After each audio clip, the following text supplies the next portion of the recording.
Hello friends, আজ আমি তোমাদেরকে বোয়াল মাছের স্পাইসি পাতুরি করে দেখাবো। তো চলো দেখে নাও আমি কীভাবে রান্নাটা করছি। পাতুরির জন্য আমি এখানে মাছ নিয়ে নিয়েছি।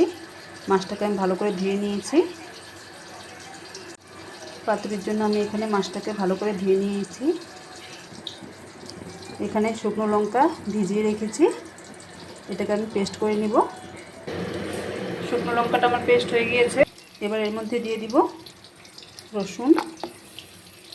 রসুনটাকে দিয়ে আর একটু পেস্ট করে নিব। রসুনটাকে আমি পেস্ট করে নিয়েছি। এবার এর মধ্যে দিয়ে দিব টুকরো করে রাখা পেঁয়াজ। এবার এটাকেও পেস্ট করে নিব। সব কিছু আমার ভালো করে পেস্ট করা হয়ে গিয়েছে। এবার আমি রান্নার জন্য কড়াই বসিয়ে দিয়েছি। এবার কড়াইয়ে দিয়ে দিব তেল। তেলটাকে আমি গরম হতে দিব। তেল আমার গরম হয়ে গিয়েছে। এবার এর মধ্যে আমি দিয়ে দিব কুচি করে রাখা পেঁয়াজ। পেঁয়াজটাকে আমি হালকা করে ভেজে নিব। পেঁয়াজটাকে আমি ভালো করে ভেজে নিয়েছি। এবার এর মধ্যে দিয়ে দিব পেস্ট করে রাখা মশলা। পেঁয়াজের সাথে মশলাটাকে আমি ভালো করে মিশিয়ে নিব। পেঁয়াজের সাথে মশলাটাকে আমি ভালো করে কষিয়ে নিয়েছি। এবার এর মধ্যে দিয়ে দিব হলুদ গুঁড়ো আর দিয়ে দিব নুন। এবার মশলাটাকে আরও কিছুক্ষণ কষিয়ে নিব। মশলাটা আমার ভালো করে কষানো হয়ে গিয়েছে। এবার এর মধ্যে আমি সামান্য জল দিয়ে দিব।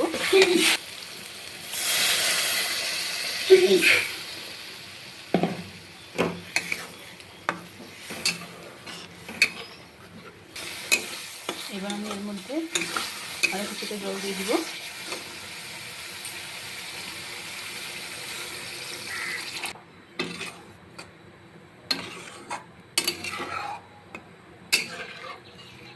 এবার ঝোলটাকে ফুটতে দিব। ঝোলটা আমার ভালো করে ফুটে গিয়েছে। এবার এর মধ্যে দিয়ে দিব আমি ধুয়ে রাখা মাছগুলো কিন্তু আমি কাঁচাই দিব, ভাজবো না।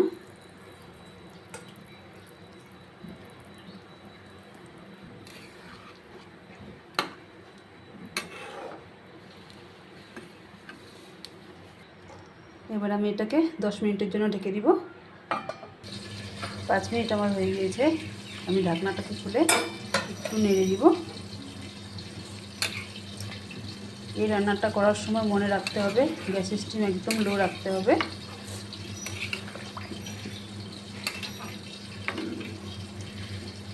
আমি এটাকে আরও 5 মিনিটের জন্য ঢাকা দিয়ে দিব। এবার আমি ঢাকনাটাকে খুলে দিব। মাছগুলো আমার ভালো করে সিদ্ধ হয়ে গিয়েছে।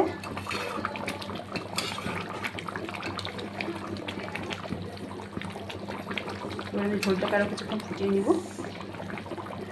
ঝোলটা এখনও পাতলা আছে, একটু মাখো মাখো হবে রান্নাটা। পাতুরির কালারটা দেখো কত সুন্দর এসেছে। তোমরা কে কীভাবে পাতুরি খাও আমাকে কমেন্ট করে অবশ্যই জানিও। এবার আমি গ্যাসের স্টিমটাকে হাই করে দিব। তো ফ্রেন্ডস, পাতুরি আমার হয়ে গিয়েছে। আমি গ্যাসটাকেও অফ করে দিয়েছি।